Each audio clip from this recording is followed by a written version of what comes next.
नेहा और सचिन की हाल ही में शादी हुई थी, लेकिन आर्थिक स्थिति खराब होने के कारण सचिन नेहा को बाहर घुमाने नहीं ले जाते थे। लेकिन नेहा बाहर जाने की जिद कर रही थी। एक दिन शाम को सचिन और उसका दोस्त योगेश बात कर रहे थे।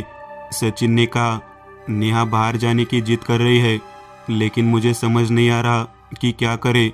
इसके बारे में सोचते हुए योगेश ने कहा, अरे मेरा रत्नागिरी के पास एक फार्म हाउस है, तुम्हें तो पता है हम वहाँ ज़्यादा नहीं जाते, हम बस उसके केयरटेकर को मुफ्त में भुगतान करते हैं।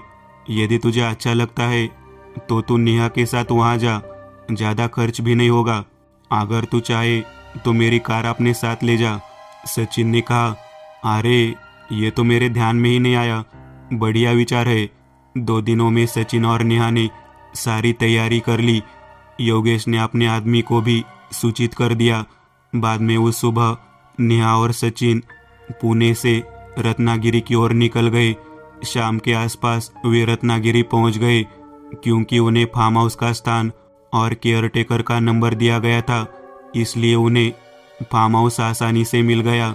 कोंकण में वर्तमान समय की विशिष्ट निर्माण पद्धति में ये एक फार्म हाउस था। बाहर एक निचली दीवार वाली बाड़, जिसके चारों ओर लोहे की सलाखें और जालीदार कपड़ा लपेटा हुआ था। फिर सामने कुछ हरियाली और पेड़, और पीछे एक विशाल फार्म हाउस। कार पार्क करके वे दोनों दरवाजे पर गए और फिर सचिन ने केयरटेकर को बुलाया। कुछ ही देर में वह वहां आ गए। सचिन ने उसे सबसे पहले उसका नाम पूछा। उसने कहा, चेतन। चेतन ने फार्म हाउस का दरवाज़ा खोला और वे तीनों अंदर आ गए। अंदर जाने पर सामने एक हॉल था, दाहिनी ओर एक शयन कक्ष और उसके बगल में एक बाथरूम। हॉल से आगे बाईं ओर एक सीढ़ी थी, छत तक जाती हुई। हॉल के सामने की दीवार के अंत में वहाँ एक खिड़की थी और दाहिने कोने में रसोई का दरवाज़ा था। रसोई में प्रवेश करते हुए कमरों में 2 दरवाजे थे। एक और दरवाज़ा बंगले के पीछे की ओर जाता था। बैठने की जगह के साथ पीछे कुछ खुली जगह भी थी और पीछे एक गेट भी था। सचिन को वह बंगला बहुत पसंद आया। नेहा भी उस बंगले को देखकर खुश हो गई। उसने जो सामान साथ लाया था उसे अलमारी में रख दिया, क्योंकि वे लगभग 4 दिन रहने वाले थे। शाम होने लगी थी। चेतन ने उन्हें चाय दी। वे दोनों बंगले की छत पर बैठ गए। आसपास और भी बंगले थे, लेकिन वे कुछ दूरी पर थे। किनारे पर एक घनी झाड़ी थी। नेहा ने कहा, यहाँ कितना अच्छा लग रहा है, ऐसा लगता है जैसे यही रहना चाहिए। सचिन ने मुस्कुराते हुए कहा, तो फिर यही सेटल होने की सोच रही हो क्या? धीरे धीरे सूरज ढल गया, अंधेरे का साम्राज्य फैलने लगा, तो वे हॉल में आकर बैठ गए। चेतन खाना बना रहा था। नेहा और सचिन हॉल में बातें कर रहे थे। कुछ देर बाद चेतन बाहर आया और बोला, अरे साहब, आप खा लीजिए और बर्तन ऐसे ही रख दीजिए, मैं कल सुबह आऊँगा, फिर धो दूँगा। इस पर सचिन ने कहा, अरे तुम रात को यही क्यों नहीं रुकते? नहीं सर, घर पर मेरी पत्नी और माँ है, इसलिए मैं रात को वहाँ जाता हूँ। कुछ देर बाद चेतन घर चला गया। उस बंगले में सिर्फ नेहा, सचिन और वो एकांत बचा था। सचिन नेहा के करीब चला गया। अचानक नेहा उठ गई, मुस्कुराते हुए बोली, ये सब होने के बाद चलो आप खाना खाते हैं, मुझे भूख लगी है। उसका नेहा को धक्का लगा। वो नीचे गिरते गिरते बची। वो डर कर बोली, अरे क्या हुआ तुम्हें? तुम्हारा ध्यान कहाँ है? फिर वो दोनों किचन में चले गए। खाना खाकर फिर हॉल में बैठ गए। रात के 9:30 बज रहे थे। थोड़ी देर बातें करने के बाद सचिन ने नेहा को बेडरूम में जाने का इशारा किया और वो बाथरूम में फ्रेश होने चला गया। कुछ देर बाद वो बाहर आया। हॉल में कोई नहीं था। उसने अनुमान लगाया कि नेहा बेडरूम में होगी। वह बेडरूम में गया। धीमी रोशनी में उसने बिस्तर पर किसी को बैठे देखा। उसने सोचा कि यह नेहा होगी, इसलिए उसने बगल में ट्यूब का बटन दबाया। वह चौंक गया, क्योंकि उसके सामने कोई दुल्हन के रूप में उसकी तरफ पीठ करके बैठी थी।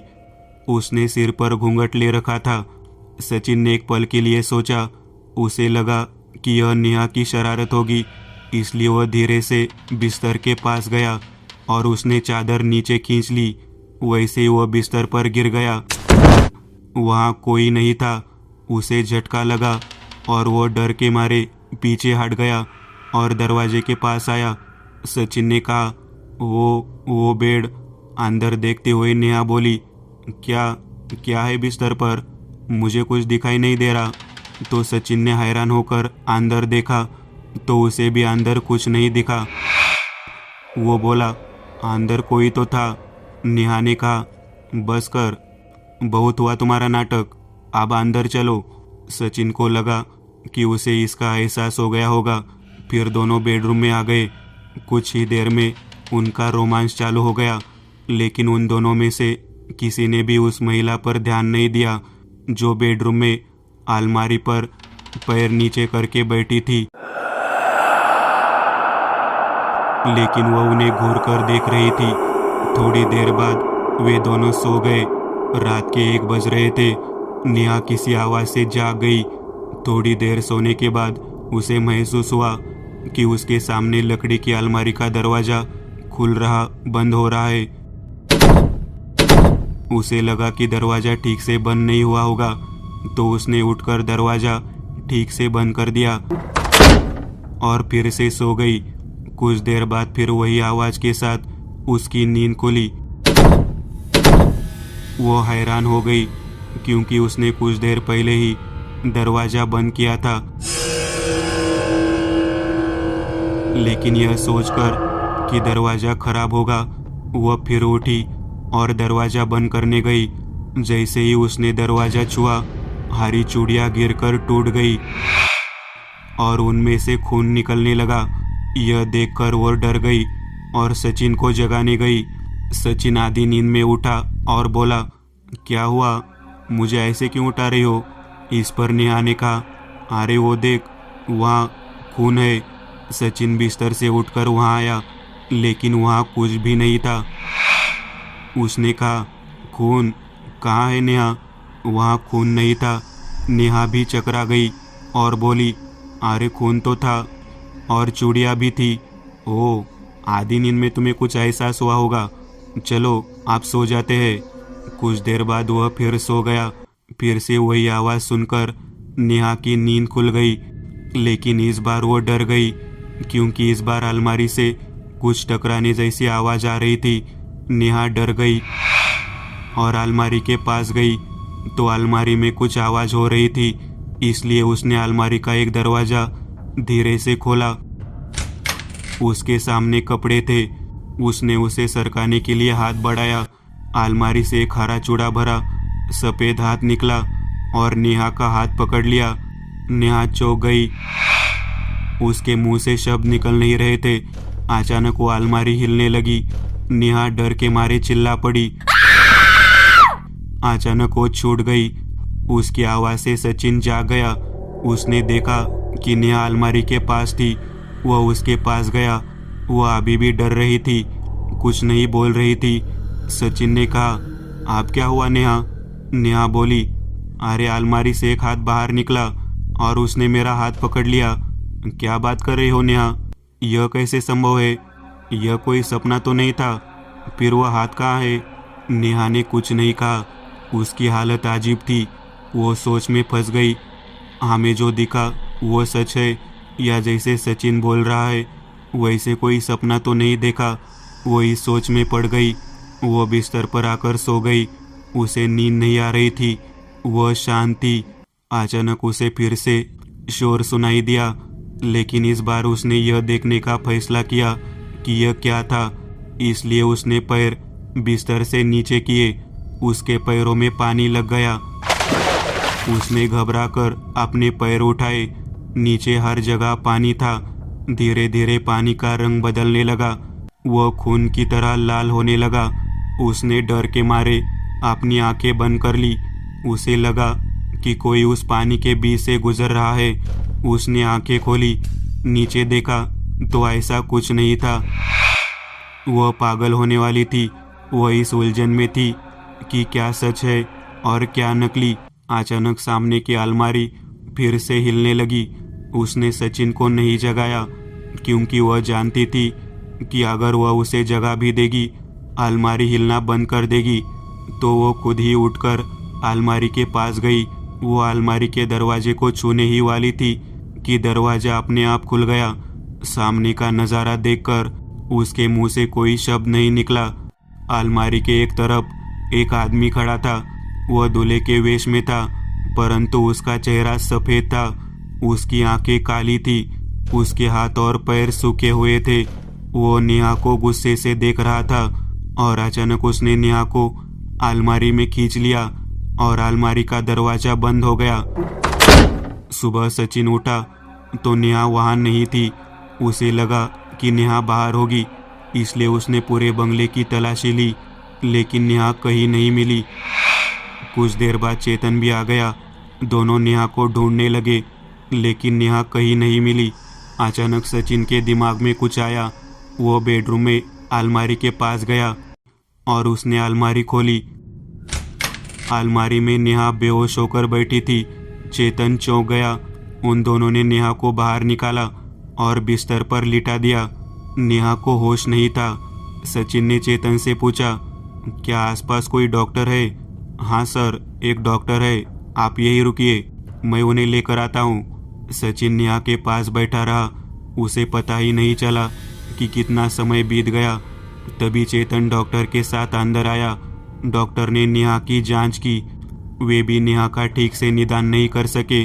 हालांकि उन्होंने निष्कर्ष निकाला कि थकान और लंबी यात्रा के कारण ऐसा कुछ हुआ होगा और उन्होंने उस हिसाब से नेहा को एक इंजेक्शन दिया। उन्होंने कहा, आप जब मैंने उसे एक इंजेक्शन दिया है तो लंबे समय तक सो सकती है, लेकिन अगर कल तक उसे होश नहीं आया तो हमें उसे अस्पताल ले जाना होगा। डॉक्टर के जाने के बाद चेतन ने दोपहर का खाना बनाया। नेहा सो रही थी। सचिन के मन में बहुत सारे सवाल थे। वह अलमारी में कैसे घुसी, यह ख्याल उसे चैन नहीं लेने दे रहा था। लेकिन नेहा के होश में आने तक कोई जवाब नहीं मिला, इसलिए उसने नेहा के होश में आने का इंतज़ार किया। खाना तैयार था। अचानक नेहा कमरे से बाहर निकली। यंत्रवत चलते हुए रसोई की ओर चली गई।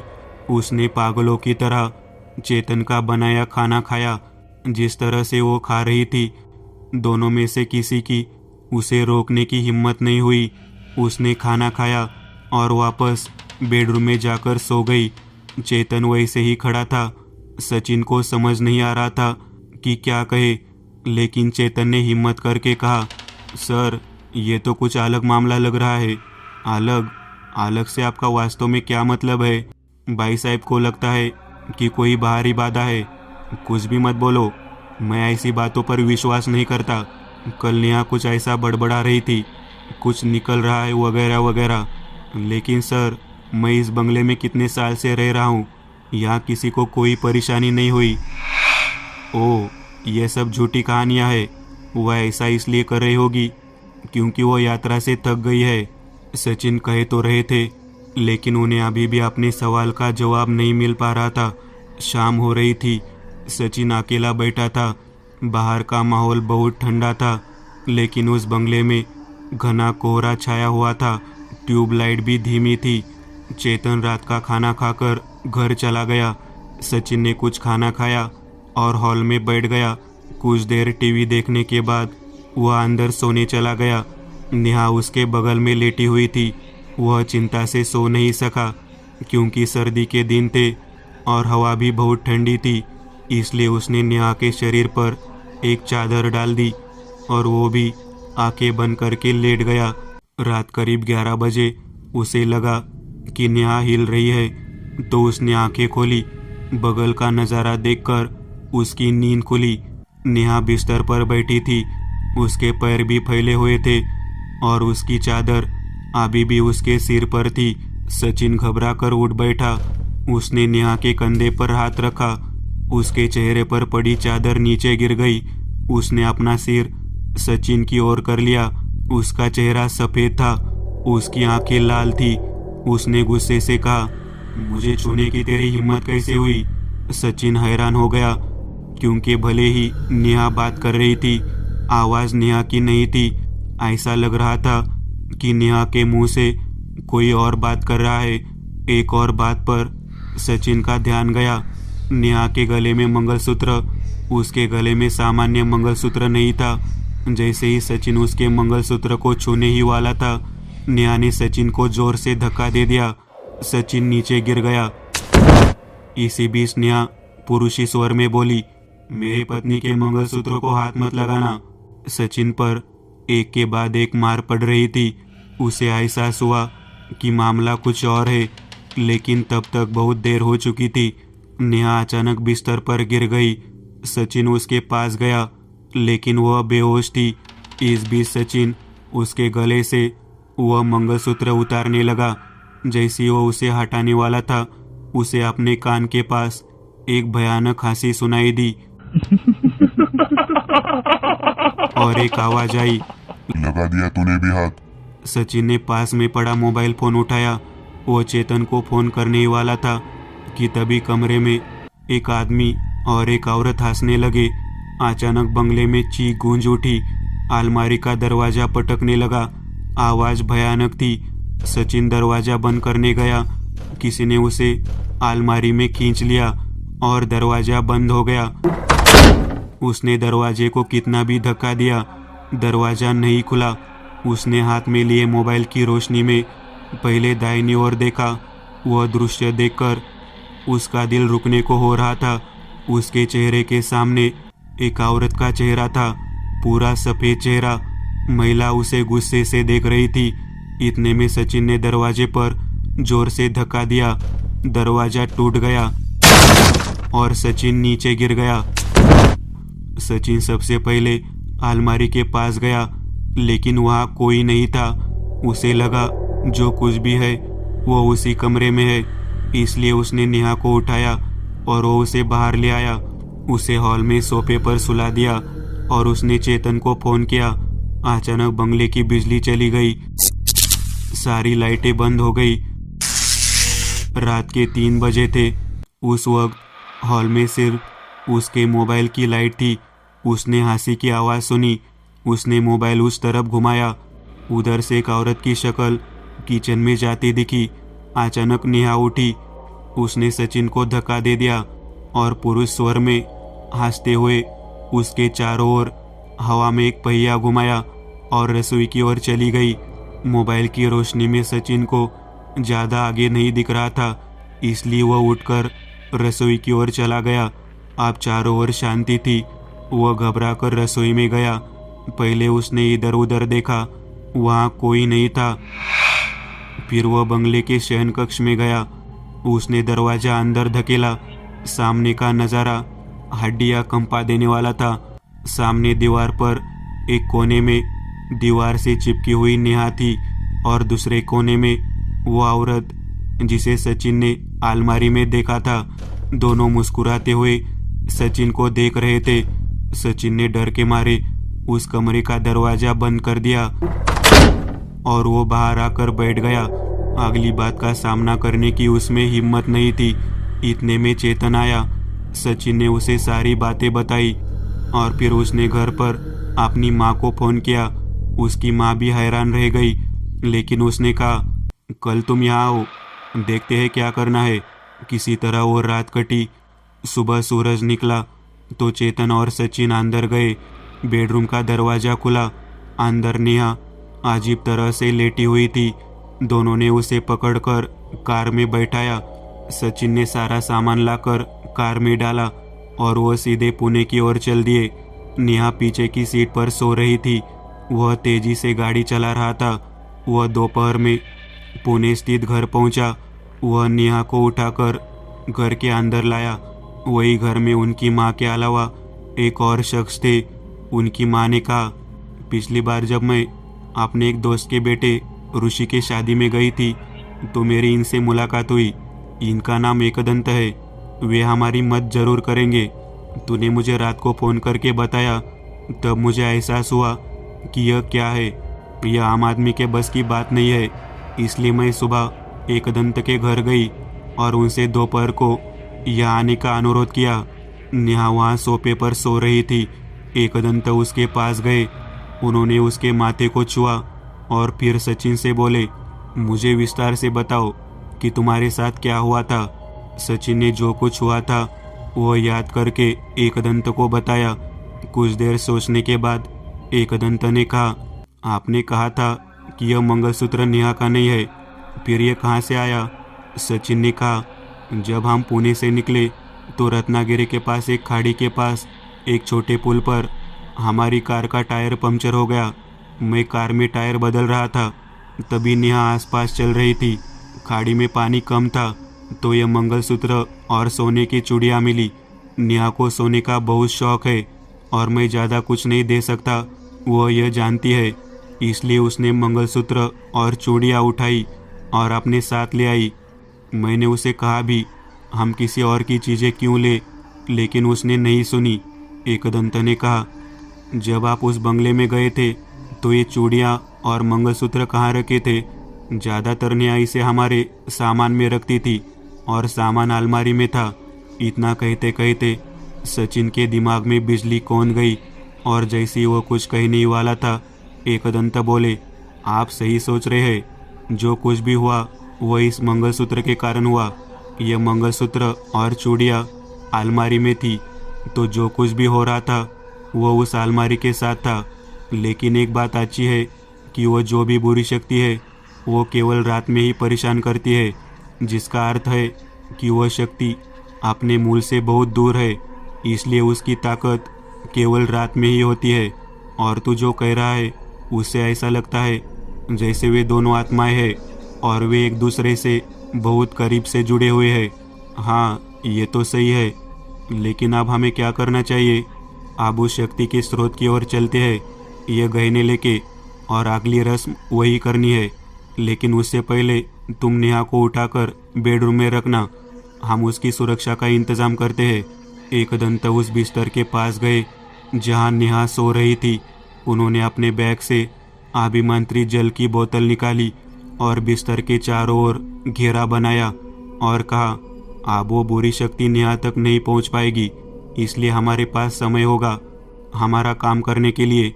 कुछ देर बाद एकदंत और सचिन अपने घर चले गए। वहां से एकदंत ने केशव के साथ कुछ और सामान भी लिया और फिर वे उस नाले की ओर चल दिए। सचिन गाड़ी चला रहा था। रात के 11 बज चुके थे। सुनसान सड़क शुरू हो गई। सचिन ने अचानक ब्रेक मारा। एकदंत बोले, क्या हुआ? सचिन ने कहा, देखो सामने सड़क पर वो औरत बैठी है, रुको मत, गाड़ी को और तेज चलने दो। सचिन ने तेजी से गाड़ी दौड़ाई। अचानक जो आकृति उसे दिख रही थी वह गायब हो गई। अचानक एकदंत को कुछ महसूस हुआ। वह चिल्लाए, रुको सचिन। सचिन ने जोर से ब्रेक मारा। तभी एक बड़ा सा नारियल का पेड़ उनके सामने गिर गया। अगर कार चल रही होती तो पेड़ कार पर गिर जाता, लेकिन अब रास्ता बंद था। एकदंत ने कहा, सचिन, सबसे अधिक संभावना है कि वह पुल यही कहीं आसपास होगा, क्योंकि ऐसा लगता है कि उन आत्माओं का क्षेत्र शुरू हो गया है, इसलिए वे हम पर हमला कर रहे हैं। हाँ, वो ज़्यादातर सामने ही दिखता है, वही पुल है। वह सब कार से उतर गए। एकदंत ने कहा, चाहे जो भी आवाज़ सुनाई दे, रुकना मत, चलते रहना। केशव, इधर उधर ध्यान देना। वे आगे चले। पुल के कुछ दूरी पर सचिन रुका और बोला, यहाँ से सीधे बाईं ओर नीचे जाते ही ठीक आगे एक नाला है। हाँ, चलो आगे। और उन्होंने हाथ में अभिमंत्रित जल ले लिया, आंखें बंद कर ली और कुछ याद करके सचिन पर छिड़क दिया तो सचिन चौंक गया और बोला, हम कहाँ जा रहे? हमें आगे जाना है ना? केशव ने कहा, क्या कर रहे हो सचिन?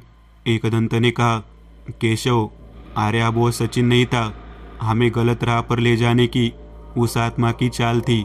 वह आत्मा जिसने सचिन के शरीर पर कब्जा कर लिया था। वे तीनों उस पुल पर चले गए। एकदंत सबसे पहले आए और बोले, केशव, वहाँ देख, कुछ देर पहले हमें वहाँ से नीचे ले जाने की चाल थी। सामने दलदल है, अगर हम अनजाने में चले जाते तो उस दलदल में फंस जाते। खाड़ी के किनारे ऐसे दलदल में कई लोगों की जान जा चुकी है। सचिन ने उंगली दिखाकर कहा, वहाँ सामने हमें मंगलसूत्र मिला था, एकदंत वहाँ गए, वहाँ से रेत का कुछ हिस्सा लिया और वापस पुल पर आ गए। वहाँ पुल के किनारे उन्होंने अभिमंत्रित जल से एक चौक बनाया। उस चौक में केशव और सचिन भी थे। फिर अंदर चावल से एक के अंदर एक त्रिकोण बनाए। एक त्रिकोण में उन्होंने मंगलसूत्र रखा, दूसरे त्रिकोण में उन्होंने चूड़ियाँ रखी और तीसरे त्रिकोण में उन्होंने रेत रखी और कहा, अब कुछ देर के लिए मैं ध्यान करने जा रहा हूँ। चाहे आप कोई भी आवाज़ सुने या कुछ भी देखे, आप इस चौराहे से बाहर जाना मत। एकदंत आंखें बंद करके कुछ कह रहे थे। वस्तुओं की सहायता से अतीत देखने की कला उन्होंने अपने पिता महादेव से सीखी। शायद अब भी वे उसी विज्ञान का प्रयोग करने वाले थे। इस बीच सचिन का ध्यान खाड़ी की ओर गया। वहाँ से कोई चीज रेंगते हुए आ रही थी। जैसे जैसे वो आकृति करीब आने लगी, सचिन को उसका रूप साफ नजर आया। वह नेहा थी। चेहरा खून से लथपथ, पूरे शरीर पर चोट के निशान। वह चिल्ला रही थी, सचिन मुझे बचाओ इनसे। सचिन उस कोने से उठने ही वाला था कि केशव ने उसका हाथ पकड़ लिया। सचिन ने कहा, अरे केशव, मेरी नेहा वहाँ है। कहाँ? मुझे नहीं दिख रही। यह एक फंदा है सचिन, नेहा तुम्हारे घर में सुरक्षित है। सचिन फिर बैठ गया तो जो आकृति उसे दिख रही थी वह गायब हो गई।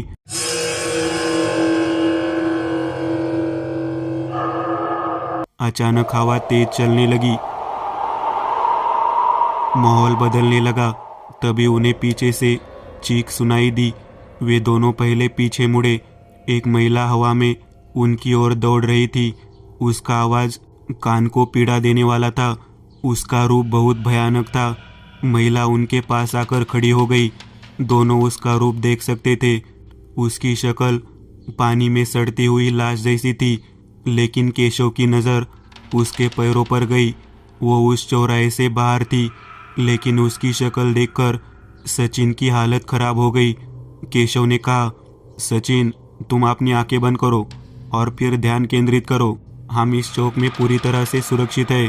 केशव और सचिन दोनों अपनी आंखें बंद करके बैठे रहे। कुछ देर बाद एकदंत ने अपनी आंखें खोली और कहा, मैं समझता हूँ कि क्या हुआ, लेकिन अभी बताने का समय नहीं है। केशव, तुम्हारे बैग में कमंडलू है, मुझे दे दो। जो हमने रोहन के भाई के घर में किया था वही यहाँ करना होगा। एकदंत ने कमंडलू हाथ में लिया, फिर अपने थैले में रखी विभिन्न वस्तुओं में से एक राख निकाली। यह कनिपनाथ की समाधि की राख थी। उन्होंने उस कमंडलू में अभिमंत्रित जल डाला, उसमें वो राख डाली और उसमें रत्न और रेत भी डाल दी और उस कमंडलू को अखाड़े के बाहर रख दिया और कुछ मंत्रों का जाप किया। अचानक चीखें सुनाई दी। माहौल गर्म हो गया, लेकिन एक पल में ही सब गायब भी हो गया। एकदंत ने कमंडलू पर ढक्कन लगाया, फिर बैग से एक कापड़ निकाला। उन्होंने उस पर भस्म लगाया और कमंडलू को उस कपड़े में लपेट दिया और फिर कहा, अब हम इस चौराहे से बाहर निकल सकते हैं। सब कुछ ठीक हो गया है। वह सब बाहर आए। कार के पास आते ही सचिन ने कहा, आप ये कमंडलू अपने साथ ले जाएंगे? हाँ, लेकिन अब हम घर जाकर इस बारे में विस्तार से बात करेंगे। आप घर चलते हैं। वे सभी पुणे की ओर निकल पड़े। सुबह 7 बजे एकदंत के घर पहुंचे। एकदंत ने कहा, मैं दोपहर को घर आऊँगा, फिर बात करेंगे। सचिन घर आ गया। नेहा को होश आ गया था। उसे आकड़न महसूस हो रही थी, लेकिन पहले से ज़्यादा। थोड़ी देर सोने के बाद सचिन फ्रेश होकर एकदंत के आने का इंतज़ार करने लगा। कुछ देर बाद एकदंत आ गए। सब बैठे हुए थे। एकदंत ने कहा, तो पहले मैं सीधे मुद्दे पर आता हूँ, आपको बताता हूँ कि क्या हुआ था। तो नेहा और सचिन, आपने उस दिन वह मंगलसूत्र उठाया था। क्या आप जानते हैं कि वह मंगलसूत्र किसका था? लगभग 4 साल पहले शादी के दिन, शादी के बाद एक जोड़ा और बच्चे के माता पिता कार में घर जा रहे थे। उस समय पुल पर कोई दीवार नहीं थी और बारिश भी हो रही थी। समुद्र का स्तर ऊंचा होने के कारण खाड़ी में बहुत सारा पानी था। उस समय कार पुल से फिसलकर खाड़ी में गिर गई। क्योंकि बहाव और गहराई अधिक थी, इसलिए उनमें से कोई भी नहीं बचा। लेकिन ऐसा हुआ कि अगले दिन जब एक खोज अभियान शुरू किया गया, तब वहाँ सिर्फ लड़के के माता पिता की लाशें मिली, नवविवाहित जोड़े की लाशें नहीं मिली। खाड़ी में कुछ स्थानों पर दलदल होती है, वे किसी दलदल में फंस गए और वहीं रह गए। उसी दिन उनकी शादी हो गई थी। वे आंखों में बहुत सारे सपने लेकर निकले थे, अतः उनकी आत्मा को मुक्ति मिलना संभव नहीं है। लेकिन पानी की वजह से या किसी और कारण से उस लड़की के गहने खाड़ी के किनारे आ गए, लेकिन उसकी आत्मा उस गहने के आसपास ही घूम रही थी। खासकर उन दोनों की आत्मा मंगलसूत्र के आसपास थी, क्योंकि वो उन दोनों के बीच एक बंधन था। और वो मंगलसूत्र जिसे नेहा अपने साथ लेकर आई थी, उसके बाद वो दोनों भी आ गए और फिर आपको परेशानी हुई। वो आत्माएं आपको सिर्फ रात में ही परेशान कर सकती थी, क्योंकि वो अपने मूल स्थान से बहुत दूर थी। तो कम से कम आपकी जान तो बच गई, सचिन ने कहा। लेकिन फिर आपने उस कमंडलू के साथ क्या किया, और आप उस कमंडलू को वापस क्यों लाए? एकदंत ने कहा, जैसा कि मैंने आपको बताया था, उन आत्माओं के साथ बहुत बुरा हुआ है, इसलिए मेरे पास उन्हें मुक्त करने की क्षमता नहीं है।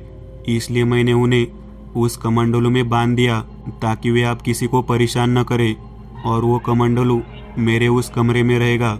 सचिन ने एकदंत को धन्यवाद दिया। वो एक बड़ी मुसीबत से बाहर आ गए। लेकिन सचिन ने कहा, तुम्हारा वो कमरा मतलब क्या है? एकदंत ने मुस्कान के साथ कहा, हम फिर कभी मिलेंगे, लेकिन अभी समय नहीं है।